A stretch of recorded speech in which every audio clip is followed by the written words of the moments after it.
Hello बच्चों, चलिए प्रश्न को पढ़ते हैं। सर्वाधिक विद्युत धनात्मक धातुओं को किसके द्वारा उनके आयस्कों से प्राप्त किया जाता है। आपको विकल्प दिए हुए हैं। विकल्प ए है स्व अपचयन, विकल्प बी है कार्बन के साथ प्रगलन, विकल्प सी है गलित लवणों का विद्युत अपघटन और विकल्प डी है तापीय अपघटन। तो आइए बच्चों, मुख्य अवधारणा को समझते हुए हम इस प्रश्न को हल करते हैं तथा विस्तार पूर्वक इस प्रश्न के संदर्भ में चर्चा करते हुए सही विकल्प का चुनाव करते हैं। तो सामान्य रूप से ऐसे प्रश्नों को हल करने के लिए हमें मुख्य अवधारणा के रूप में जो है सर्वाधिक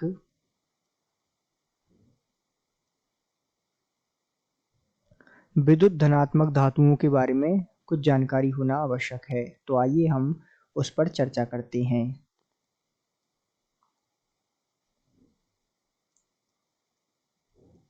तो सर्वाधिक विद्युत धनात्मक धातुएं हैं, जैसे कि लिथियम हो गया उदाहरण के तौर पर, इसी प्रकार सोडियम हो गया, मैग्नीशियम हो गया इत्यादि। जो सर्वाधिक विद्युत धनात्मक धातु होती हैं, इनका निष्कर्षण जो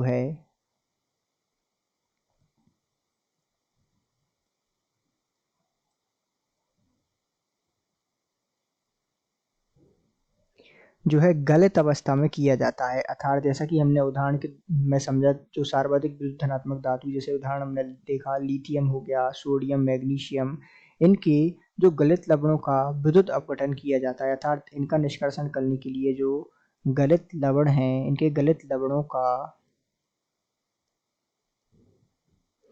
विद्युत अपघटन द्वारा या विद्युत अपघटन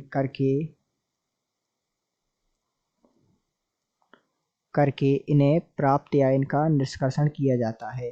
तो ये जो है इनके गलित में विद्युत अपघटन किया जाता है और यहाँ जो है इनकी गलित अवस्था में आप कह सकते हो कि यहाँ जो है हैलाइडों की उपस्थिति होती है।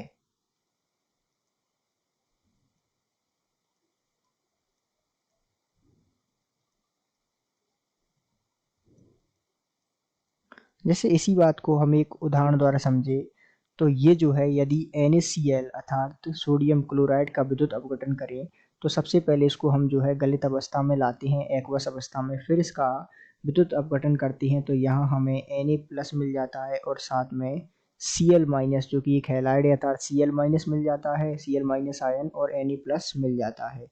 तो इस प्रकार जो है इन्हें हम कह सकते हैं कि जो विद्युत धनात्मक धातुएं हैं, उन्हें उनके आयस्कों से प्राप्त करने के लिए हम उनके गलित लवणों का विद्युत अपघटन करते हैं। अर्थात दिए गए प्रश्न का सही उत्तर विकल्प सी है। आशा करते हैं आपको समझ आया होगा। धन्यवाद।